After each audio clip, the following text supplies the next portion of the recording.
Adventist Broadcasting Network, ABN.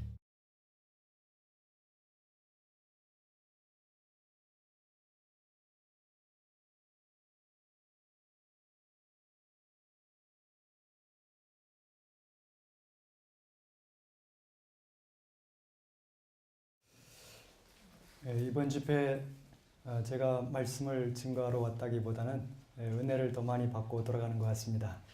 여러분들의 간증과 또 표정과 여러 가지 순서들을 통해서 더 큰 은혜와 새로운 결심을 하고 갑니다. 저도 하나님의 말씀의 빛이 인도하는 대로 그 빛을 따라서 계속 전진할 것을 마음에 다짐합니다. 사실 기별들이 다 증거되었고 또 삶을 통해서 더 환하게 증거되었습니다. 저는 마지막으로 이것을 말씀으로 요약을 이렇게 하도록 하겠습니다. 우리 하나님의 말씀 다니엘서 12장 4절입니다.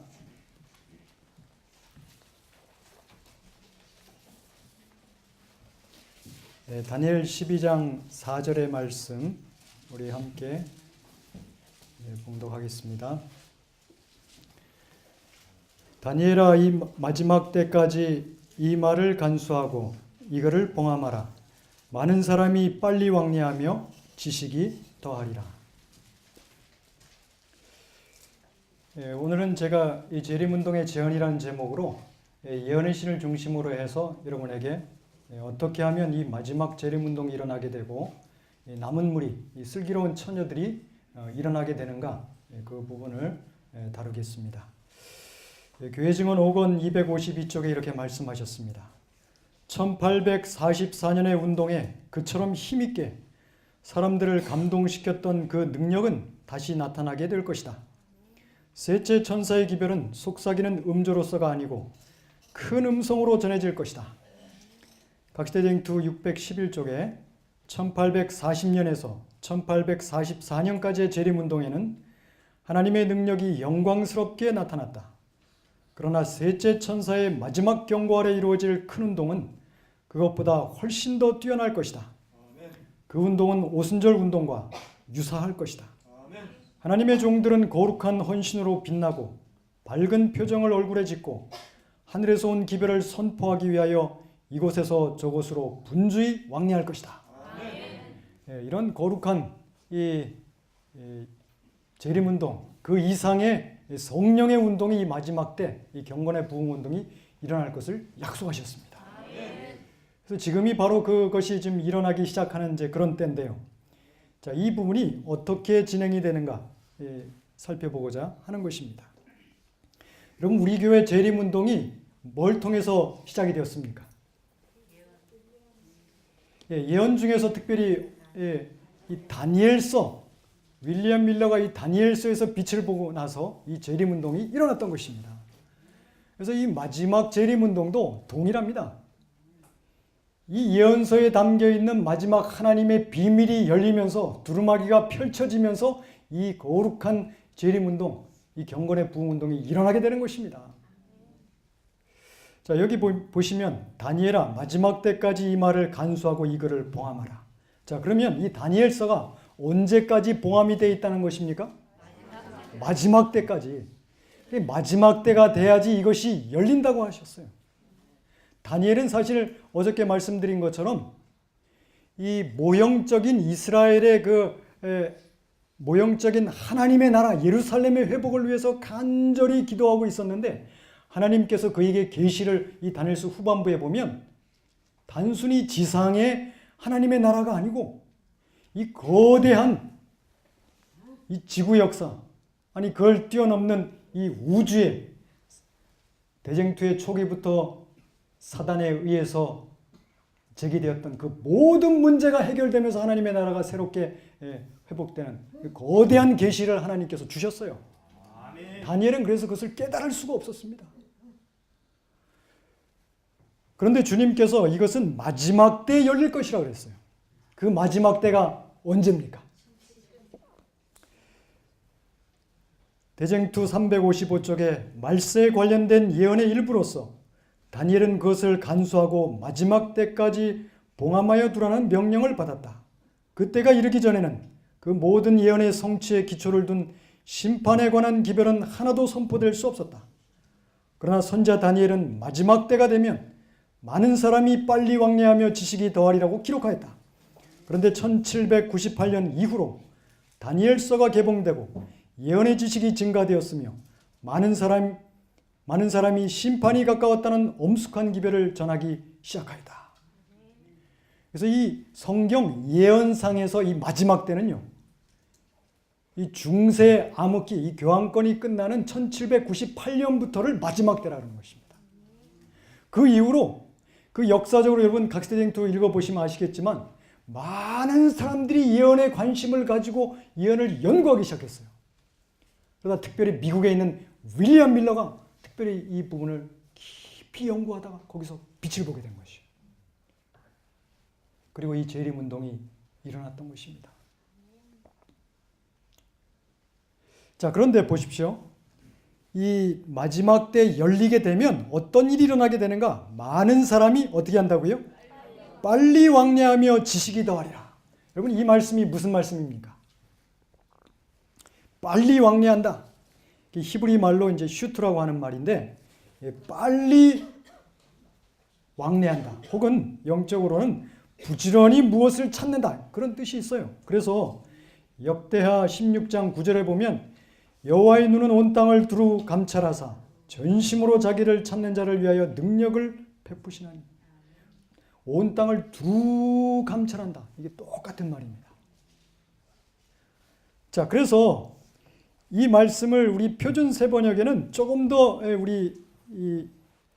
우리가 가지고 있는 성경보다도 잘 번역을 했어요. 다니엘아, 너는 마지막 때까지 이 말씀을 은밀히 간직하고 이 책을 봉하여 두어라. 많은 사람이 이러한 지식을 얻고자 왔다 갔다 할 것이다. 공동 번역에도요, 다니엘아, 이 말씀을 비밀에 붙여 마지막 그때가 오기까지 이 책을 봉해 두어라. 많은 사람이 읽고 깨쳐 잘 알게 되는 날이 올 것이다. 자, 그래서 이게 무슨 말이냐 하면 1798년 이후로 이 하나님의 예언, 특별히 이 다니엘서를 부지런히 갈급하는 마음으로 찾는 말씀 운동, 예언 연구 운동이 일어날 것을 분명히 예언하신 것입니다. 자, 그리고 그 예언을 연구하다 그 안에 감추어진 하나님의 비밀, 그 위대한 약속들과 그리스도를 발견한 사람이 견딜 수가 없어서 이 마지막 복음을 증거하기 위해서 세계 이곳과 저곳을 분주히 왕래하는 거룩한 선교운동, 이 밤중 소리 운동이 일어날 것에 대한 예언인 것입니다. 첫 번째는 예언 연구 운동, 그 결과로서 복음을 외치는 이 밤중 소리 운동인 것입니다. 화이트인이 리벤 헤럴드 1895년 7월 16일에 이렇게 말씀하셨습니다. 지식이 증가할 것이다. 하늘의 사자들이 다가오는 심판에 대하여 가능한 방법으로 백성들에게 경고하기 위하여 애쓰면서, 그리고 우리 주 예수 그리스도로 말미암은 구원의 기쁜 소식을 전하면서 빨리 왕래하는 것이 보일 것이다. 자, 그래서 실제적으로 우리 1840년대부터 이 재림운동이 일어날 때 이것이 1차적으로 성취되었어요. 자, 성취되었는데 여러분, 이 다니엘서가 완전히 열린 것이 아닙니다. 그때는 이 부분적으로 첫째와 둘째 천사의 기별만이 부분적으로 외쳐졌어요. 셋째 천사의 기별이 이해가 안 됐고 충분히 경험이 되지 않은 상태였어요. 그래서 이 재림운동이 미완성으로 끝난 것입니다. 그런데 하나님께서 이 마지막 때 다시 한 번 더 이 예언을 활짝 열어서 그 예언을 갈급한 마음으로 연구하는 남은 무리를 일으키시는 것입니다. 그리고 그 속에 담겨있는 그리스도의 의를 발견한 사람이, 예수님을 만난 사람이 견딜 수 없어서 이 복음을 외치는 셋째 천사의 외침이 일어나게 되는 것입니다. 그게 늦은 비의 큰 외침으로 연결되는 것입니다. 자, 그러면 이 다니엘서를 누가 여시는가? 여기 제가 목사와 복음교육자에게 보내는 권면 115쪽에 있는 말씀을 읽어드리겠습니다. 그 책에 봉인을 떼어 말세에 어떻게 될 것인지에 대한 계시를 요한에게 주신 분은 유다 지파의 사자이셨다. 다니엘은 종말 곧 이 세상에 첫째 천사의 기별이 전파되는 때까지 봉인된 그의 증언을 전해야 했다. 다니엘서는 요한에게 주신 계시 속에서 봉인이 떼어지고 우리를 이 지상 역사의 마지막 장면으로 안내한다. 자, 이 임봉되어 있는 봉인을 떼는 분이 누구라고 말씀하셨습니까? 유다 지파의 사자라고 그러셨어요. 동일하게 제가 읽진 않겠습니다. 가랴 뽑은 기별 2권 109쪽에도 똑같은 말씀이 나와요. 유다 지파의 사자, 그분이 누구십니까? 유다 지파의 상징은 사자입니다. 그리고 그것은 메시아의 왕, 하나님의 나라의 왕이 되시는 메시아의 그 혈통이에요. 그 사자는 이 그리스도를 상징하는 것입니다. 자, 그게 요한계시록 5장에 나옵니다. 우리 잠깐 요한계시록 5장을 보겠습니다. 5장 1절부터 보면 내가 봄에 보호자에 앉으신 이의 오른손에 책이 있으니 안팎으로 썼고 7인으로 봉하였더라. 또 봄에 힘있는 천사가 큰 음성으로 외치기를 누가 책을 펴며 그 인을 떼기에 합당하냐 하니 하늘 위에나 땅 위에나 땅 아래에 능히 책을 펴거나 보거나 할 리가 없더라. 이 책을 펴거나 보거나 하기에 합당한 자가 보이지 않기로 내가 크게 울었더니 장로 중에 하나가 내게 말하되 울지 말라. 유다 지파의 사자 다윗의 뿌리가 이겼으니 이 책과 그 7인을 떼시리라 하더라. 자, 여기 분명히 나오죠. 자, 유다 지파의 사자, 하나님의 오른손에 하나님의 보좌가 계시록 4장에 나타나요. 그리고 하나님의 오른손에 7인으로 봉해진 책이 나타나요. 도대체 근데 이것을 뗄 수 있는 사람이 아무도 없어요. 우주에. 그래서 울었다 그랬어요. 근데 누가 떼신다고요? 유다 지파의 사자 다윗의 뿌리가 이겼으니 이것을 떼겠다고 그러셨어요. 여러분, 이 책은 사단이 우주에서부터 대쟁투 시초부터 제기했던 감추었던 하나님의 비밀, 그 모든 의혹이 열리는 것입니다. 이 책을 통해서. 자, 그런데 이것을 누구만이 뗄 수 있습니까? 예수님이 왜 뗄 수 있습니까? 예수님이 왜 합당합니까? 왜 자격이 있습니까? 맞습니다. 여러분, 예수님이 십자가로 승리하셨기 때문에 뗄 수가 있는 것입니다. 그분이 사단이 온갖 모욕과 조롱과 침뱉고 그를 말할 수 없는 고통 가운데 몰아넣을 때 예수님이 한 번이라도 그에게 하나님의 전능하신 힘을 드러냈으면 여러분 어떻게 됐습니까? 그건 예수님의 영원한 패배입니다. 예수님이 끝까지 어린 양이셨어요. 어린 양. 그게 하나님의 본성이에요. 그 하나님의 사랑으로, 선으로 악을 이기셨어요. 십자가에서. 자, 그래서 그분이 이기셨기 때문에 이제 이 사단이 감추어 놓은 이 하나님의 비밀을 열 수가 있게 되신 거예요. 십자가 이후로 여러분 성소 사건 쫙 공부했죠. 십자가에서 그 예수님이 이기신 다음에 하나님의 백성들의 구원 문제에 있어서 어떻게 합당하게 그들이 용서를 받고 의롭게 되고 하나님의 백성이 될 수 있는지, 그리고 그 성도들을 통해서 하나님의 성품이 어떻게 이 우주에 다시 한 번 더 증거될 수 있는지, 그 모든 비밀을 뗄 수 있는 자격이 십자가에서 주어진 것입니다. 그래서 예수님께서 뗄 수 있는 거예요. 그래서 예수님이 떼시는 것입니다. 자, 여러분, 예수님이 어떻게 떼실까요? 예수님이 어떻게 떼실까요? 자, 여기에는 이 다니엘서가 7인에는 이게 제가 이제 이거는 연구하고 특별히 이곳에 와서 집회를 하는 중에 제게 더 강하게 왔어요. 이 7인 때는 이 책 안에는 이 다니엘서가 포함이 되어 있어요. 다니엘서가 열립니다. 근데 예수님께서 떼시는데 어떻게 떼시는가? 자, 예수님은 그냥 떼시는 것이 아니라 말씀으로 이것을 떼십니다. 여시는데 여러분, 예수님이 당신의 선자를 통해서 말씀하시죠. 이게 뭡니까? 예수님의 증거입니다. 그래서 요한계시록 1장 2절에 보면 요한계시록 자체가 무엇입니까? 예수님의 증거예요. 자, 그래서 이 다니엘서가 다니엘서는 인봉된 책이고 계시록은 무슨 책입니까? 휘장을 이렇게 활짝 열고 열어놓은 책이에요. 그래서 다니엘서는 사실 이 계시록에서 완전히 열립니다. 그래서 이 계시록 특별히 후반부 그 자세한 선악의 대쟁투가 이게 쫙 열리는데 하나님의 비밀의 그 심장이 어디냐면 세 천사의 기별입니다.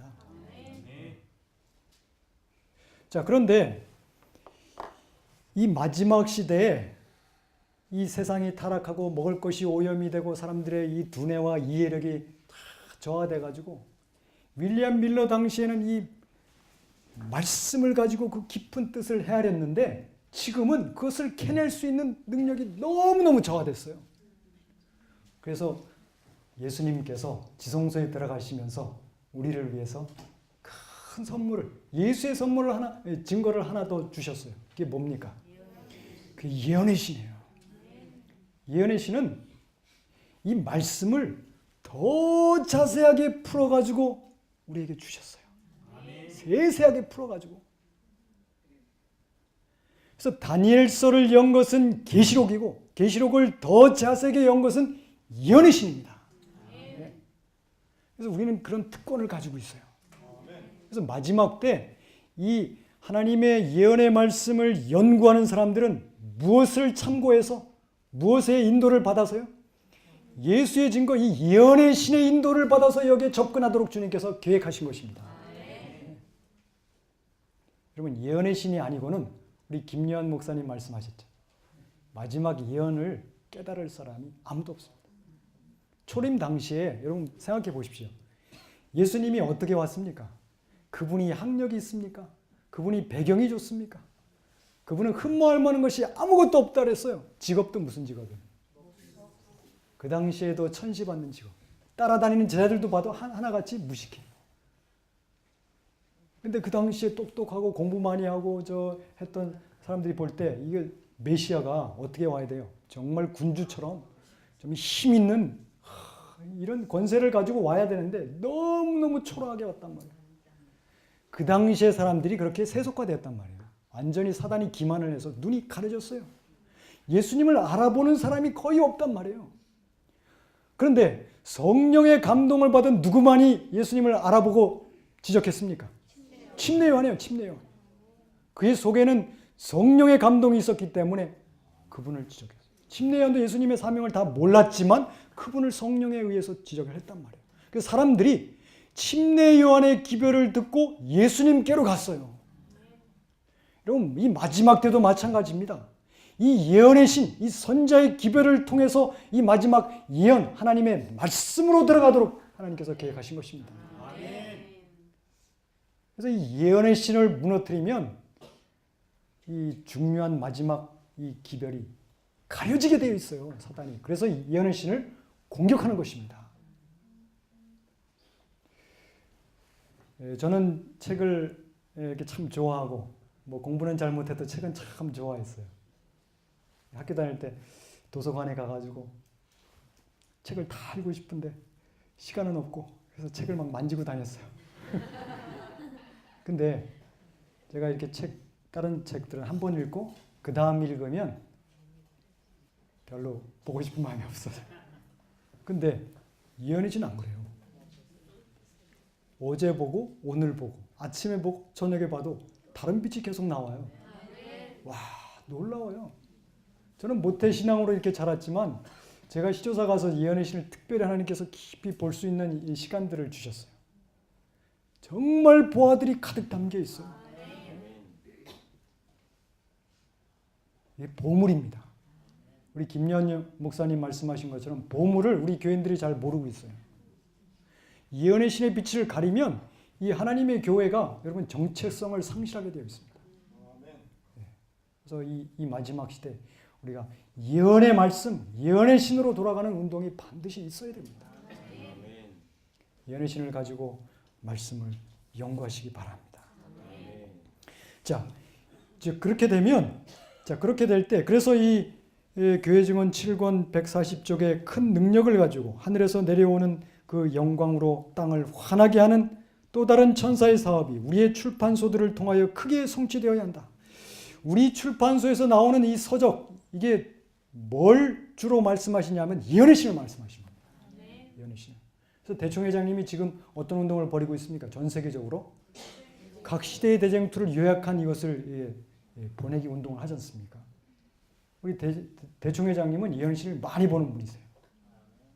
이 마지막 재림운동이 어떻게 시작이 되는지를 아시는 분이시랍니다.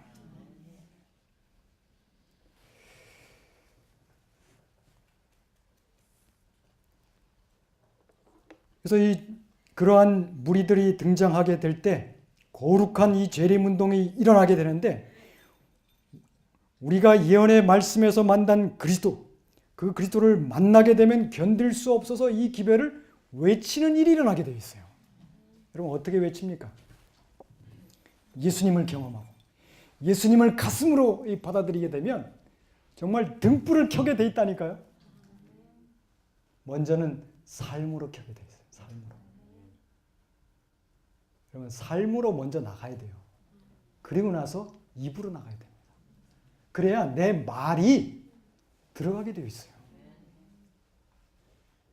여러분 왜 재림운동 때 그 재림운동이 미완에 끝났는가? 계시록 10장 1절에 보면 그 천사가 구름을 입고 왔어요. 영광의 빛이 나타나지 않았습니다. 첫 번째 재림운동 때는. 근데 마지막 재림운동 때는 계시록 18장 1절에 보면 그의 영광으로 땅이 환하여지더라. 그 말씀이 가슴에 들어와 가지고 육신이 되어서 삶을 통해서 예수님처럼 이 기별을 증거하는 것입니다. 기별을 환하게, 등불을 환하게 비추. 그리고 나서 뭐라고 합니까? 바벨론에 있는 백성들, 내 백성아 나오라 그러죠. 먼저 영광의 빛이 환해져야 돼요. 우리의 삶을 통해서. 그리고 나오라고 외쳐야 됩니다. 그때 바벨론에 이미 주어진 빛대로 순종하면서 살아왔던, 이미 안식일은 몰랐지만 말씀의 빛대로 순종해 오면서 나름대로 작은 빛을 비추고 있었던 하나님의 백성들이 그 기별을 듣고 나오게 돼 있는 것입니다.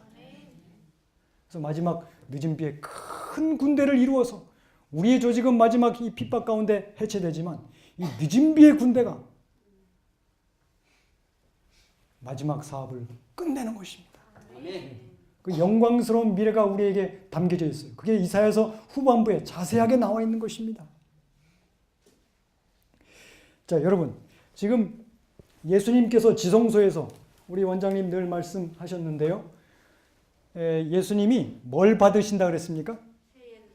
신부를 받는다 그랬죠. 그게 새 예루살렘이죠. 여러분, 그것은 하나님의 나라입니다. 분명히 하나님의 나라라고 말씀했어요. 근데 하나님의 나라는 이 하늘 새 예루살렘, 이것이 하나님의 나라인데 하나님의 나라는 여러 가지로 이제 구성이 되어 있어요. 뭐 왕이 존재하시고, 그 다음에 여기 이 법, 그 언약의 법, 그 다음에 이 백성, 뭐 물론 여기에 땅도 포함이 되지만 뭐 이런 요소들이 있습니다. 자, 그러면 이 새 예루살렘이 완성이 돼야지, 신부가 단장을 끝내야지 예수님께서 그 신부를 받을 수가 있는 거예요.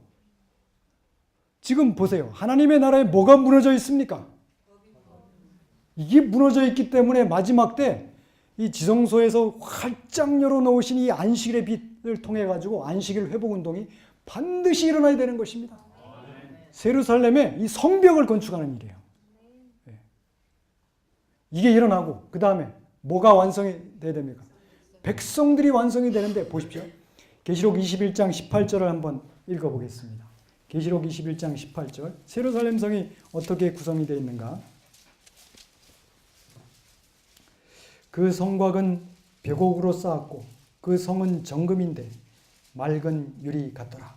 여러분 예루살렘이 이 거대한 12,000 스타디온 정사각형으로 이렇게 쫙 돼 있어 이렇게 쌓여 있는데 이 거대한 성이죠.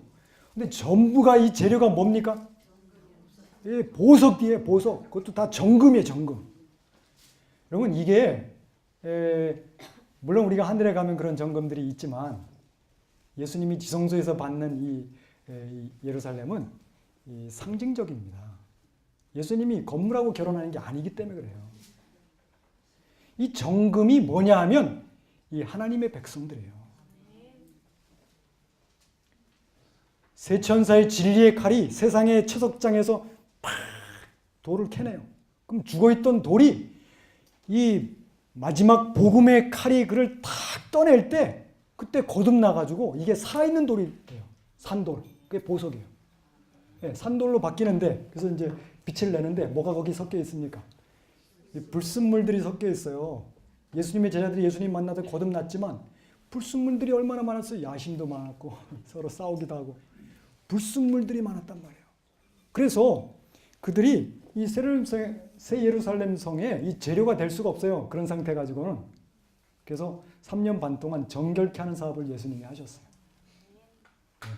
십자가가 대표적인 풀무불입니다. 확 들어갔다 나오면서 그들이 정결케 돼요.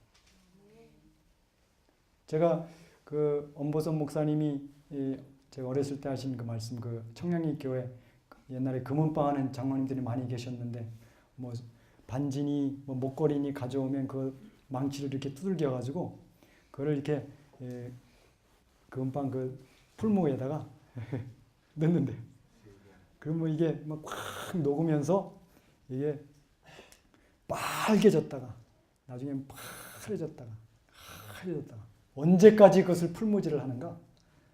이제 물이 돼가지고 이렇게 들여다봐서 주인의 얼굴이 비칠 때, 그때가 거의 99% 순금이 됐을 때, 그때 딱 풀무질을 끝내고 가공 처리해가지고 이렇게 만듭니다.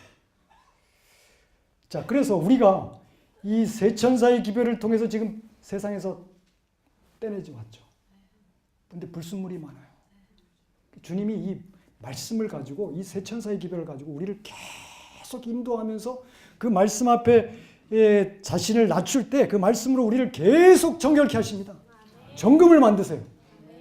완성이 됐을 때 여기에 새 예루살렘에 이 터는 분명히 예수 그리스도라고 말씀하셨어요. 예수님의 기초 위에 주님의 그 그리스도의 십자가의 기초 위에 여기에 올라가는 것입니다. 처음에 사도들이 올라갔고 그 다음에 교회의 역사 계속 올라갑니다. 이제 마지막 단계가 남아있어요. 마지막 단계. 이 새 예루살렘 이 건축이 언제 완공이 되는가? 이 늦은 비의 큰 외침대 완공이 되는 것입니다. 그때 바벨론에 있던 수많은 하나님의 백성들이 들어와서 그들이 이것을 완성시킬 것입니다. 그래서 그 찬란한 성이 완성이 되면 예수님께서 지성소에서 그 나라를 신부로서 받으시는 거예요. 그래서 이 주님의 사역이 끝나는 것입니다. 여러분, 하늘나라에 새 예루살렘에 아니 왜 성벽이 필요할까요? 도둑도 없는데 왜 성벽이 필요합니까? 이제 역할을 말하는 것입니다. 우리가 몸에 뭐 병균이 들어오면 뭐가 작동을 하죠? 면역 시스템이 이렇게 작동을 쫙 하죠. 우리가 하늘에 가서 그 역할을 합니다. 루스벨이 하나님을 옹호하는 역할을 했는데 우리가 그 똑같은 역할을 한다니까요. 우리가 삶 가운데 6,000년 동안 경험해 봤어. 이 죄가 얼마나 참혹한지 그리고 하나님이 어떤 분이신지를 알기 때문에 우주의 교사가 돼가지고 다니면서 혹시나 무슨 문제가 있으면 가서 가르치고 말이죠. 하나님을 옹호하고 그런 일을 한단 말입니다. 그래서 하늘 별들이 우리에게 각각 주어져요.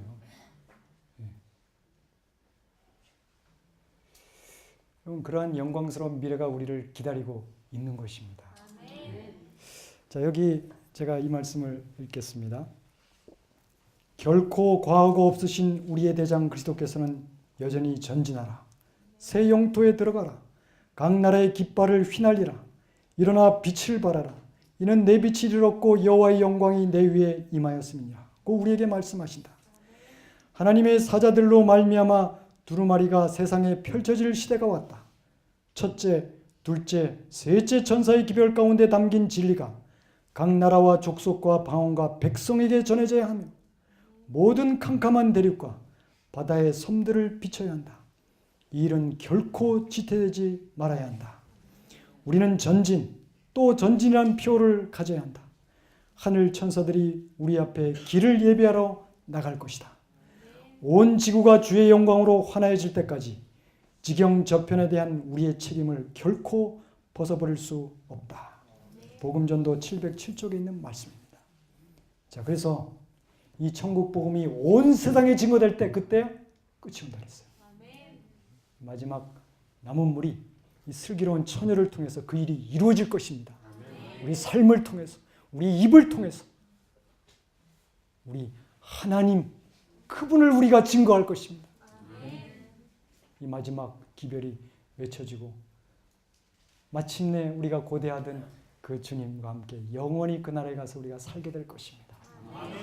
자, 그래서 지금 이제 그러한 날을 우리가 앞두고 있기 때문에 이 마지막 시대에 우리가 이 말씀 운동이 다시 일어나야 됩니다. 예언 연구 운동이 일어나야 돼요.